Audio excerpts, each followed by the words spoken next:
So we're going to be looking at the Poison Summoner in this video. Now this is kind of a weaker version of your typical summoner builds, so like a very strong summoner will likely use a barding ability as well with it. However, this one is kind of just fun to play around with, so I'm just going to show it anyways.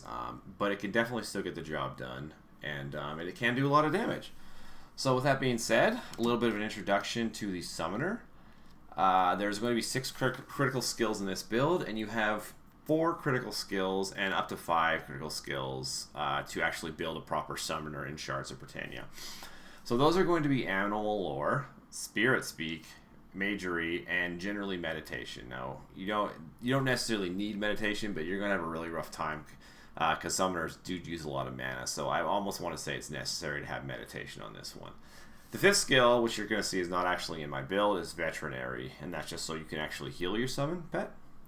However, you don't necessarily need to use it. I find a lot of the times the pets will survive, the top pet will survive long enough fighting mobs that it doesn't really need to even be healed before it just runs out of time and desummons itself.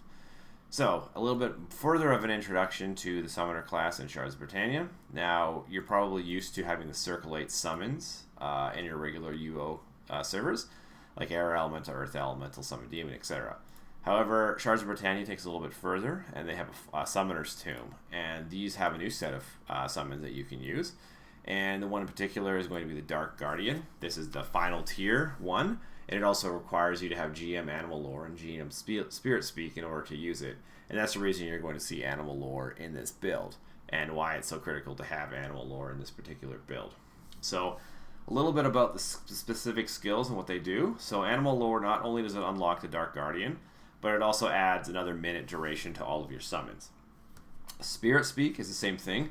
This one is just a necessity. If you want to use anything in the Summoner's Tomb, you're going to need Spirit Speak to use it. So you just need to have that GM, but at the same time, it also unlocks an extra minute onto your summons.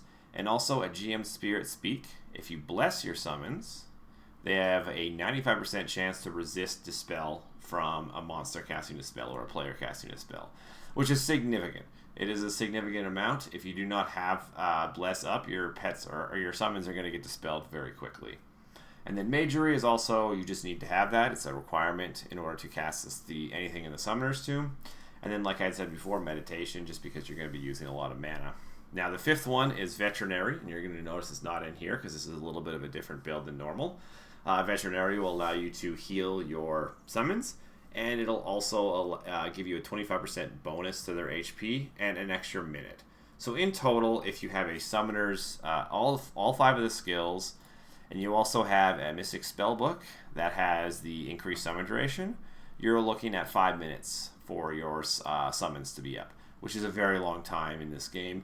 You can kill most mobs in shorter periods of that. All mobs you can kill in shorter periods of time than that. So usually if you're fighting tough mobs, you'll summon one Dark Guardian, attack, kill the mob, and then desummon it and resummon a new one, that kind of thing. They're very cheap to summon, so you can just keep doing it over and over again.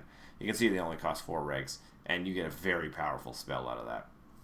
So in this one, we're also using Poisoning and Taste ID. So that's just so that in PVE, the Taste ID is pretty important because it actually makes your ticks do more damage.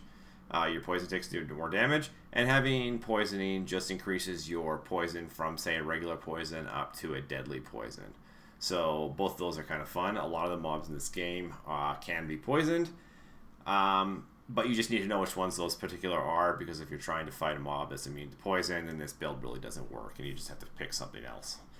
So the last skill, of course, I have Hiding on this one. It's not really, I wouldn't really suggest this. I just use it for a particular reason unrelated to this video. But you can get something like Veterinary, would probably be your best bet for your other skill, just so that you can heal your pet. But again, you can choose whatever you want for that 7th skill. For example, Tracking if you want to help with avoiding PKs, etc. So that being said, what you're basically going to do is you need your Summoner's Tomb. You want to have a Mystic Spellbook, ideally one with increased spell cast success chance, and then one with the summon duration. Just because this is a Circulate spell that we're going to be casting, so the spell cast success chance bonus is quite helpful. Other than that, we're just going to be summoning our Dark Guardian, and it may take a few summons. No, we got lucky that time, and then we want to bless it. And so essentially, after that, we're just going to be poisoning mobs and letting the Dark Guardian attack it. And so let's go ahead and give this a shot.